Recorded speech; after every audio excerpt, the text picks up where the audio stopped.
Hello everyone, अस्सलाम वालेकुम। कैसे हैं आप सब? उम्मीद है सब ठीक ठाक होंगे। वेल, आज हम लेयर केक की बेस का यूज़ करते हुए एक नया केक बनाने वाले हैं। कैसा लगा मेरा मजाक? अभी मैं इतनी भी शेफ़ नहीं बनी कि डायरेक्ट लेयर वालों का केक ही बना लेंगे, लेकिन मुझे पूरी उम्मीद है कि ये वाला केक आपको उस केक से ज़्यादा पसंद आने वाला है। तो फिर स्टार्ट करते हैं। केक के साइज़ के अकॉर्डिंग हम कार्डबोर्ड का साइज़ ले लेंगे। वैसे ये कार्डबोर्ड केक की बेस की बजाय हवा लेने में ज़्यादा हेल्पफुल साबित हो रहा था।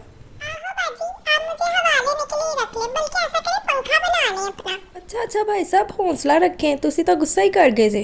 अच्छा, तो अब केक की दीवारें तैयार करने के लिए हम 4 अदद कार्डबोर्ड के इस तरह के पीस ले लेंगे और उनको इस तरह जोड़ना है। लेकिन जोड़ने से पहले अब इनको कवर भी तो करना है ना। अरे ये क्या हुआ, ये काम क्यों नहीं करी? लगता है हमारी ट्रांसलेशन को जंग लग गया है। रुकें ज़रा, 1 2 3, ये चीज़। एक तो ये बड़ा ही जज्बाती है। एनीवे, दीवारों को इसलिए कवर नहीं किया क्योंकि ये बाद में पेस्ट नहीं होती, तो पेस्ट करने के बाद इसको कवर करेंगे। मैंने इसको इतनी दफ़ा कहा है कि चिपक जा, लेकिन मजाल है जो इसने मेरी बात मानी। और डर के बगैर कोई काम भी तो नहीं करना होता किसी ने। फिर मुझे मजबूरन अपनी गन निकालनी पड़ी। जैसे ही गन देखता गया साथ ही चिपक गया।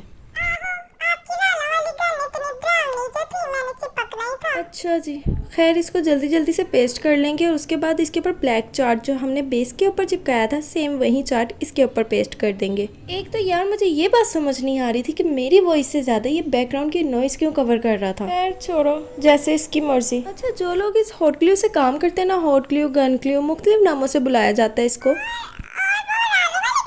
हाँ बाजी, हौसला रखो, वो भी नाम दे ही सकते हैं। एनीवे, उनको पता होगा कि ये किस कदर हाथ गंदे करती है और उसके अलावा ये उतनी यूज़ नहीं होती जितनी वेस्ट होती है।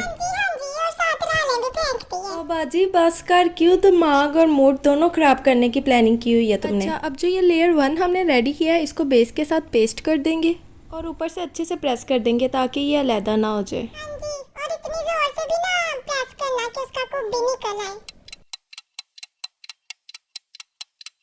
बाजी, ऐसा लग रहा है जैसे तुमने खुद भी मार खानी है और मुझे भी मार पड़वानी है। सो काइंडली अपना मुंह बंद रखें। अब आइंस्टाइन की तरह मेजरमेंट्स करते हुए हमने ऊपर वाली लेयर की बेस रेडी कर दी है। अच्छा, आपको पता भी है कि आइंस्टाइन था कौन? आइंस्टाइन?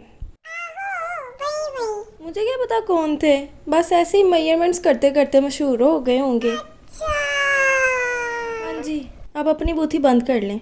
बड़ी जद्दोजहद के बाद हमने गोल सर्कल बना ही ली है। अब उसको जल्दी जल्दी से कटिंग करेंगे और सेम पहले वाला प्रोसीजर ही रिपीट करेंगे। इसकी भी साइड्स कवर नहीं करनी, जस्ट बेस कवर कर लेंगे। देन हमारी जो साइड्स है उनको इक्वल कर लेंगे, क्योंकि जब तक वो इक्वल नहीं होंगी तब तक वो सही तरीके से पेस्ट नहीं होंगी। इक्वल करने के बाद जल्दी से इसको पेस्ट कर लेंगे। बाज आ जा। अच्छा, अब इसकी थोड़ी सी साइड्स ऊपर से अनकवर रह गई थी, कोई बात नहीं, उसका कोई मसला नहीं है, वो बाद में कवर हो जाएंगी। ओके, तो अब तक आपको पता चल ही चुका होगा कि हम क्या बना रहे हैं। हाँ जी, हम मनी केक बना रहे हैं और इन नोटों ने मुझे इतना जलील किया ना जितना आज तक किसी ने नहीं किया होगा।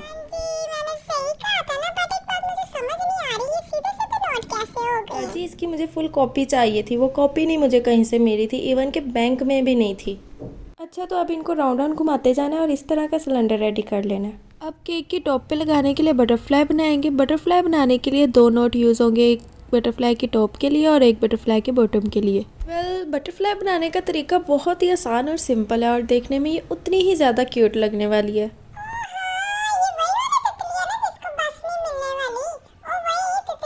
जी नहीं, ये वाली बटरफ्लाई हमारे केक के टॉप के लिए यूज़ होने वाली है। ओके, अब इसका फ़ैन बनाएंगे, वही वाला फ़ैन जो आप बचपन में गर्मी से बचने के लिए पेपर से बनाया करते थे।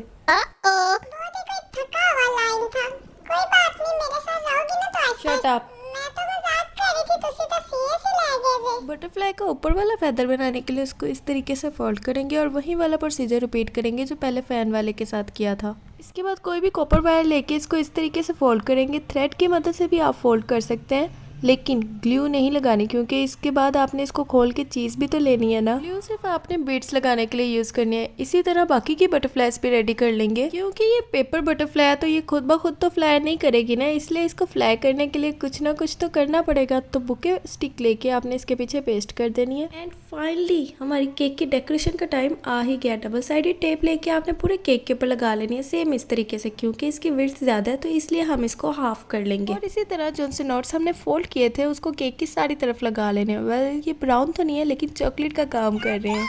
आई लव चॉकलेट, लेकिन चॉकलेट से ज्यादा ये मजे का लग रहा है, तो तुम ना मेरे बर्थडे पे यही मुझे गिफ्ट करना, ठीक है ना? अच्छा अभी तुम्हारी बर्थडे बहुत दूर है तो चुप करके बैठो। यहाँ पे मेरे से एक गलती होगी जो आपने बिल्कुल भी नहीं करनी। जो हमने डबल साइडेड टेप लगाई थी उसकी विड्थ कुछ ज्यादा ही छोटी हो गई थी, जिसकी वजह से ये ढीठ चिपकने का नाम ही नहीं ले रहे थे। और हमारे पास कोई प्लान बी ना हो, ऐसा कैसे हो सकता है।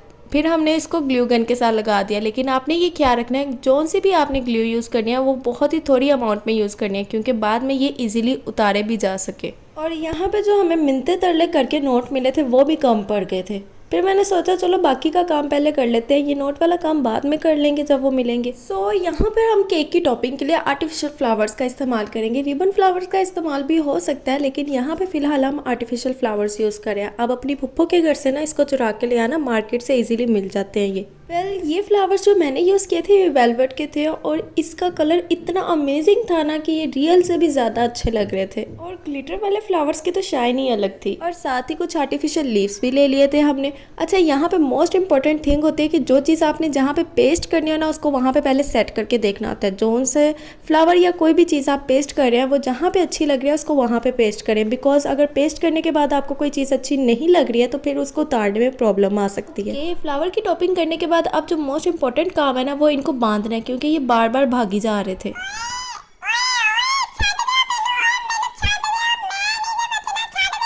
बाजी हौसला रखें, आपको कोई कुछ नहीं कह रहा। हाँ वैसे हरकतें तो आपकी बांधने वाली हैं। एनीवे डबल सिक्योरिटी के लिए इसको पीछे से डबल साइड टेप से कवर कर देंगे, साथ ही इसको आगे से टाइटली बांध देना ताकि अब इसमें से कोई भी नोट भागने ना पाए। अब टॉपिंग की आखिरी और मोस्ट इम्पोर्टेंट चीज़ जो थी वो ईद मुबारक का लोगो था, जो हमें कहीं से भी नहीं मिल रहा था। वैसे हद है, जिस चीज़ की आपको अशद ज़रूरत हो मजाल है वो चीज़ आपको मिलनी हो, चाहे आप पूरी दुनिया ढूंढ लो। और जब आपको उस चीज़ की ज़रूरत नहीं होती तब वो आपके आगे आगे होती है। और फिर इसको ऑर्डर करना पड़ा। वेल इसकी कैलीग्राफी बहुत ही अच्छी थी, बहुत ही अच्छा लिखा हुआ था ये। सो फाइनली हमारी केक की टॉपिंग की सारी चीज़ें कंप्लीट हो गई। अब जल्दी से इसको पेस्ट कर लेंगे और इसी के पीछे बटरफ्लाइज को भी पेस्ट कर लेंगे। अच्छा यहाँ पे हमारी टॉपिंग की दरमियान वाली जो जगह थी वो थोड़ी सी खाली खाली सी लग रही थी, तो वहाँ पे भी फ्लावर लगा के उस स्पेस को भी फिल कर देंगे। सो अभी तक हमने इतना केक रेडी कर लिया था, अब इंतज़ार था तो सिर्फ नीचे वाले नोट्स का। इसमें अभी भी थोड़ी सी कमी सी लग रही थी, तो इस कमी को पूरा करने के लिए हमने इसकी साइड पे फ्रंट वाली लुक की साइड पे 2 फ्लावर्स लगा दिए, जिनका कलर मुझे बहुत ही अच्छा लगा था। और उसी के साथ थोड़े से लीव्स भी लगा देने ताकि इसकी और ग्रेस निकल आए। फाइनली फ्रंट वाले नोट भी मिल गए थे, तो मैंने कहा इसका प्रोसीजर क्या ही दिखाना, सेम पहले वाला प्रोसीजर है, तो इनको भी टाइटली बंद कर लेना है। और ये है हमारे केक की फुल लुक। भाई मुझे तो बहुत ही ज़्यादा पसंद आया और इस टेडी बियर के साथ तो इसकी और ही ज़्यादा ग्रेस निकल आई है।